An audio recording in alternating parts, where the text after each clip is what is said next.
علیکم دوستوں، آج جو میں یہ ایک شارٹ کلپ آپ کے ساتھ شیئر کرنا چاہ رہا ہوں وہ فواد چودھری کے بے ایمانہ گرفتاری کے اوپر میں چند گزارشات آپ کے سامنے رکھنا چاہتا ہوں۔ سب سے پہلے تو یہ ہے کہ ہم اس گرفتاری کی پرزور مذمت کرتے ہیں، اور یہ میرا سوال ہے کہ کیا یہ گرفتاری جو ہے آزادی اظہار رائے کے خلاف نہیں ہے، جس کا حق ہمیں آئین دیتا ہے۔ اس کے بعد میں صرف یہ گزارش کرنا چاہتا ہوں کہ فواد چودھری نے صرف یہی کہا تھا نا کہ 5 جج اور 6 جرنیل اس ملک کے فیصلے کرتے ہیں، اور ECP election commission of Pakistan کا جو چیئرمین ہے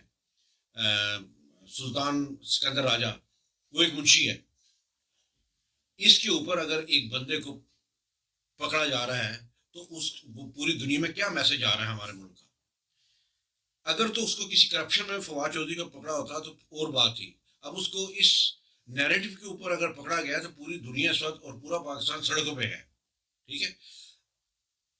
اب سکندر راجہ کو منشی کہنے پہ جو پکڑا گیا ہے، اب اگر آپ سوشل میڈیا کو دیکھیں تو اس کے اوپر اب اس کو چپراسی کہا جا رہا ہے اور دنیا جہان کی گالیاں دی جا رہی ہیں، اب تو کوئی نہیں بول رہا۔ اور ایک میں اور بات بتاؤں آپ کو کہ اس یہ جو فواد چودھری نے بات کہی ہے، اس سے بڑھ کر تو آصف علی زرداری اور رانا ثناءاللہ نے باتیں کی ہوئی ہیں، جو کہ اپنا زبان زد عام ہے اس وقت سوشل میڈیا پہ۔ اور آپ اندازہ کریں کہ PDM کے تمام بڑے رہنماؤں نے اس سے زیادہ کچھ کہا ہوا ہے، لیکن کیونکہ وہ اسٹیبلشمنٹ کے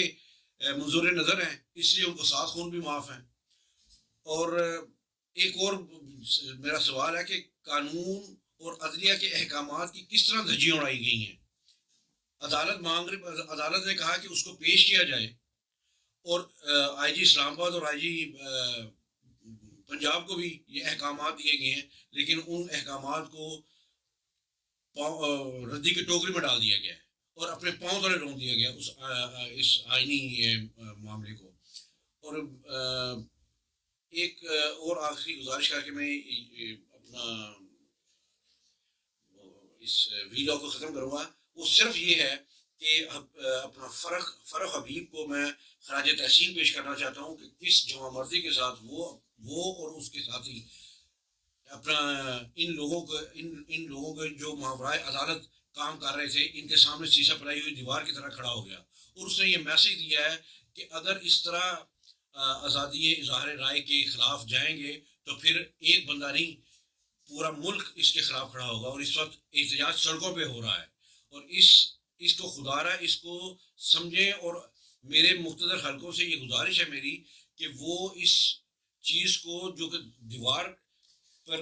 بالکل نظر آ رہی ہے کہ یہ جس طرف لے کے جا رہے ہیں، یہ بنانا ریپبلک ہو جائے گا، اور پھر یہ ملک کسی کے کنٹرول میں نہیں رہے گا۔ اتنی عوام اس وقت اپنا پس رہی ہے۔ ابھی ڈالر کا ریٹ آپ نے 12 روپے اور بڑھا دیا ہے۔ اب اندازہ کریں کہ مہنگائی کا جو طوفان آیا تو ہوا ہے، اور مزید جو آئے گا وہ لوگوں کی جینے کی شکل بھی جو ہے نا ختم کر دے گا۔